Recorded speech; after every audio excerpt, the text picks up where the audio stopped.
we are going to share you the logic behind this home position.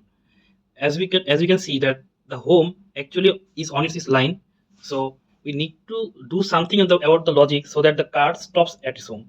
Here you can see we have added an additional tape, black tape here, which is actually helping the car to stop because the 2-wire sensor is detecting this black line and turning off the motors, BO motors, for not rotating their wheels. Also, you can see that the fan, then the UV light, you can see here, I'm sorry, UV lights here are turned off because we have also implemented a logic that the other components of this robot will turned off based on the home logic. But if we just remove this or move this car from out of this home, you'll see the fan, the UV lights, all will be turned on automatically. So let's see that. As you can see, the vacuum cleaning fan has turned on. Also, the UV lights you can see here are turned on. One of the functionalities of this robot is to disinfect the surface using UV lights. As you can see, the UV lights are currently turned off because the car or the robot is actually at its home, so the UV lights are turned off. Now, if the car or the robot goes through this line, or if it goes out of this home, you see the UV lights will turn on. So let's see. As you can see, the UV lights are turned on. But the question is why it's blinking. Actually, we have connected a PIR motion sensor. As you can see, it is connected because we know that the UV lights are very harmful for human skin or living beings. So the PIR motion sensor actually detects the motion of anything that is very near to the car, and the UV lights will turn off based on its motion. So it is one of our safety feature for this robot. Now I will show you how our robot actually collects dust and it stores the dust inside its module. Let's start. As you can see, most of the dust has been collected except the one piece, but it's okay, no problem. Now this question is why this dust has been done. Let me show you.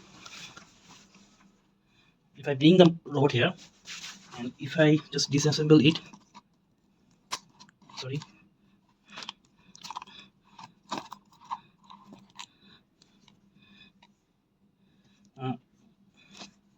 As you can see, the dust has been collected inside this module. Actually, there is a part behind the robot for vacuum cleaning. There's a amount about 4 centimeter distance, 4 centimeters long vacuum cleaning part. This actually collects the vacuum cleaning. And if you see, here is a brush. You can see a brush.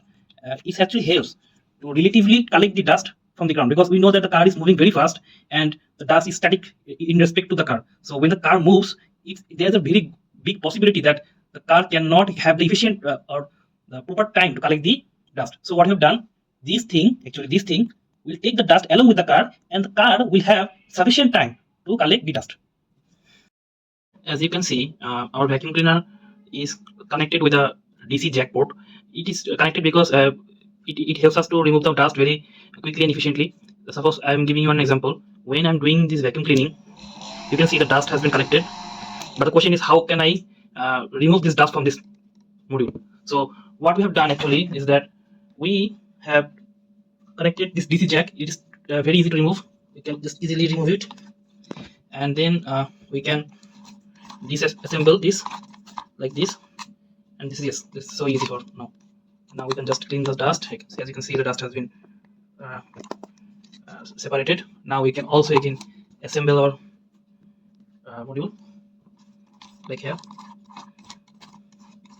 Just and again we are connecting this vacuum cleaner. Again, you see, very easy and efficient way to assemble and disassemble this vacuum cleaning part. The project has also a system for wireless charging. As you can see, I have brought the transmitter and also the robot. Under the robot there is a receiver. I'll show you later. For better understanding, I have brought them here. As you can see, this is the transmitter. It is connected to batteries. It can also be connected to any power supply, not only the batteries. Now if I turn on this battery and I show you something here, under the car you can see there's a receiver. There's a receiver coil. When the car arrives at home, and the transmitter you see here goes exactly under the receiver, you'll see there's a red light showing. The red light indicating that it is charging the car now. So it's a very easy concept, but very crucial for a autonomous robot, because it is doesn't need anybody help. It can charge by itself. As I can see that there is a gap between them, but they are charging.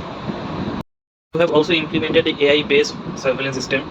Basically, it detects objects nearby. If there is any living beings nearby the robot, it will send a warning message that living being is at that moment is present. Suppose I am showing him the face of a cat, and it is detecting that the cat is nearby, and it's also given the percentage of being this a cat. It not only detects this, it can also detect other animals and other things. Suppose I am switching the camera into the me, and you will see that it will change and show my face. I need to wait for a while.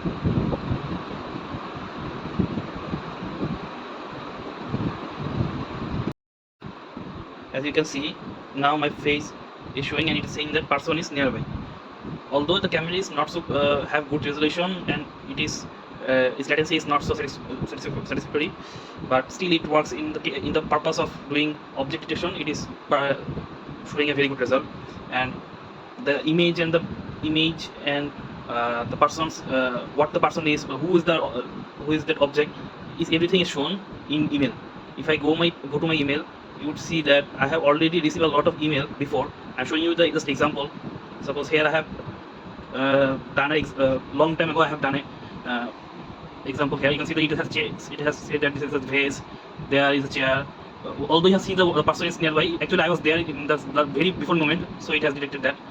Not so thing. Let me show you some other photos, such as you can see, it has detected me, also the chair behind it. So it works very good in this case.